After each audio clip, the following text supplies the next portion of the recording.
வாழ்வே தவம் யாவும் சிவம். என் இனிய சிவ சொந்தங்களுக்கு வணக்கம்.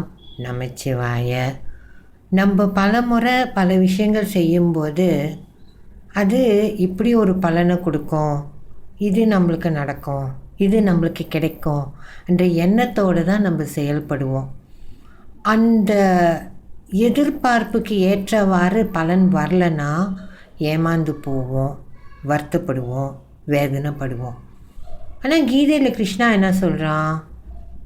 கடமையை செய், பலனை எதிர்பார்க்காத. இப்போது ஒரு எடுத்துக்காட்டுக்கு நம்ம ஒரு மரம் நடுறோம், அந்த மரத்தை நம்ம பராமரிக்கிறோம். ஒரு காலத்தில் அது வளர்ந்து பூ பூத்து காய் கொடுக்குது. என்றைக்காவது ஒரு நாள் அது கிடைக்க போகுது. அப்போது அது பழம் கொடுக்கும்னு சொல்லிட்டா நம்ம அந்த மரத்தை வளர்க்குறோம் கிடையாது தானே? அதே போல தான் இதற்கு பிறகு எதை செய்தாலும் அந்த செயல் மேலே முழுமையான கவனத்தை வைத்தால் போதும். அது என்ன பலனை கொடுக்கணுமோ அது தானாக கொடுக்கும்.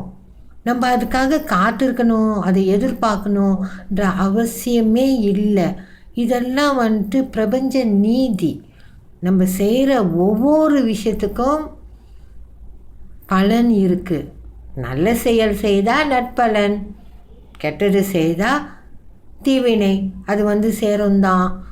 அதனால் நம்ம அதுக்கு எதிர்பார்க்கணுன்ற அவசியமே இல்லை. எதிர்பார்ப்பை கைவிட்டுருவோம். ஏன்னா பல முறைகள் எதிர்பார்ப்பு தான் ஏமாற்றத்துக்கு விதையாக மாறிடுது. நான் என் வேலையை செஞ்சிட்டேன்ப்பா, என் கடமை என்னவோ அது முழுசாக நான் செஞ்சிட்டேன், மிச்சம் சிவன் பாடு நான் ஒப்படைச்சிட்டேன், சர்வம் சிவார்ப்பணம்னு நம்ம போய்கொண்டே இருக்கோம்னா பாருங்களேன் எந்த அளவுக்கு வாழ்க்கை இனிமையாக மாறும், மகிழ்வாக வாழ முடியும். ஏன்னா திடீர்னு ஏதோ ஒன்று நம்மளுக்கு கிடைக்கும்.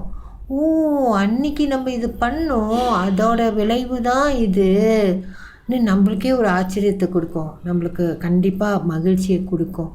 அதனால் எதை செய்தாலும் முழு மனதோடு, முழு கவனத்தோடு, முழு ஈடுபாடோடு செய்வோம்.